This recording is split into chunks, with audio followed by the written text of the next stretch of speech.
Hello दोस्तों, एक बार फिर से स्वागत करते हैं हम आपका हमारे इस यूट्यूब चैनल पर। आज की इस वीडियो में हम बात करेंगे बीते बुधवार खेले गए मुकाबले के बारे में, जो कि खेला गया हैदराबाद और लखनऊ के बीच में। यह मुकाबला हैदराबाद के home ground Rajiv Gandhi international stadium में खेला गया। इस स्टेडियम पर भले ही लखनऊ से हैदराबाद ने बड़ी ही आसानी से यह मुकाबला जीत लिया, और एक आप कह सकते हैं कि एक ह्यूमिलिएट कर करके, यानी कि इस अंदाज में हैदराबाद ने यह मुकाबला जीता, जो कि कहीं ना कहीं लखनऊ की टीम को शर्मसार करता है। लेकिन सबसे बड़ी बात यह नहीं रही कि यह मुकाबला हैदराबाद ने किस तरह से जीती और यह मुकाबला हैदराबाद ने जीती।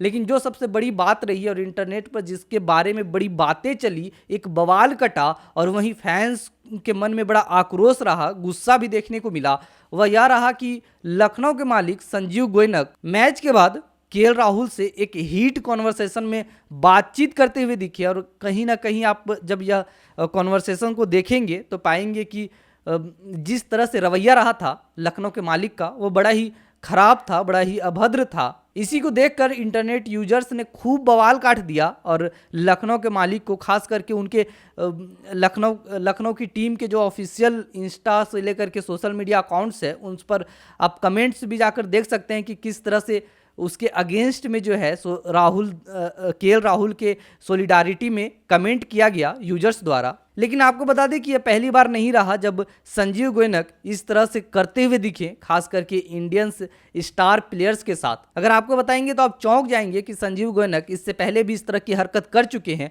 और वह किसी और के साथ नहीं बल्कि महेंद्र सिंह धोनी के साथ। अब अगर आप सोच रहे हैं कि संजीव गोयनक ने महेंद्र सिंह धोनी के साथ आखिर ऐसा कैसे कर दिया, क्योंकि महेंद्र सिंह धोनी तो आईपीएल की शुरुआत से चेन्नई सुपर किंग्स का हिस्सा है, ऐसे में संजीव गोयनक उन्हें कैसे कप्तानी से हटा सकते हैं? तो जी हाँ, ऐसा सच है।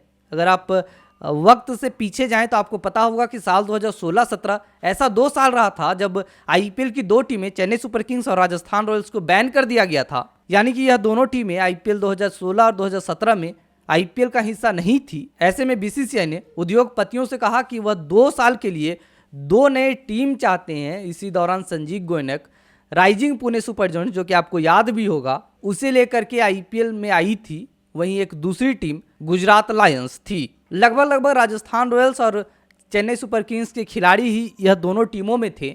लेकिन आज हम बात गुजरात लायंस की नहीं बल्कि राइजिंग पुणे सुपर जॉयंट्स की करने वाले हैं, जो अभी लखनऊ के मालिक हैं संजीव गोयनक। वही उस समय राइजिंग पुणे सुपर जॉयंट्स के मालिक थे संजीव गोयनक ही। आपको बता दें कि राइजिंग पुणे सुपर जॉयंट्स के लिए साल 2016 में कप्तानी सौंपी गई महेंद्र सिंह धोनी को।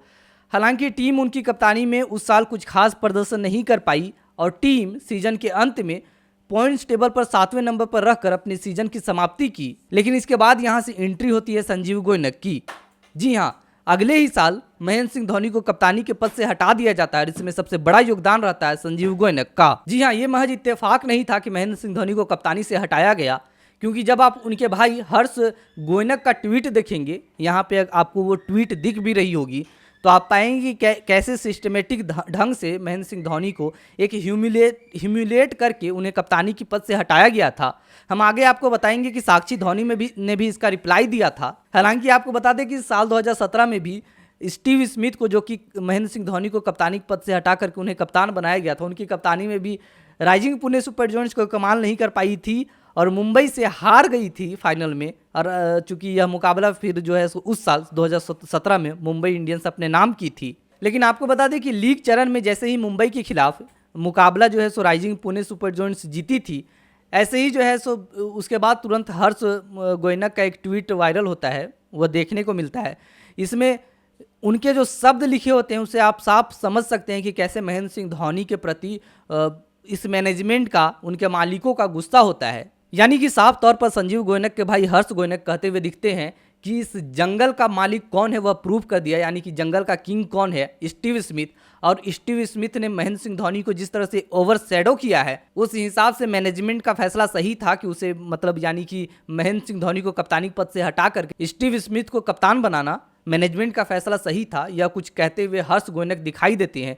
फिर इसके बाद साक्षी धोनी का भी रिप्लाई आता है कुछ दिनों के बाद। अब आप वह भी स्क्रीन पर देख पा रहे होंगे। साक्षी धोनी इसके जवाब में एक कर्मा का कोट करते हुए लिखती है, when a bird is alive it eats ants, when the bird is dead ants eat the bird, time and circumstances can change at any time, don't devaluate और hurt anyone in life, you may be powerful today but remember time is more powerful. One tree makes a millions matchsticks, but only one stick is needed to burn a millions trees. So be good and do good. यह सीधे तौर पर तब के rising Pune super joints के मालिकों के ऊपर साक्षी धोनी का तंज था। तो देखा आपने कैसे संजीव गोयनक ने, पहली बार नहीं हुआ कि जब किसी भारतीय स्टार खिलाड़ियों का मजाक उड़ाया है, उन्हें नीचा दिखाया है। इससे पहले भी संजीव गोयनक इस तरह की हरकतें कर चुके हैं। तो दोस्तों आज की हमारी यह वीडियो होती है यहीं पे समाप्त। मिलते हैं फिर एक नई वीडियो के साथ, तब तक के लिए धन्यवाद।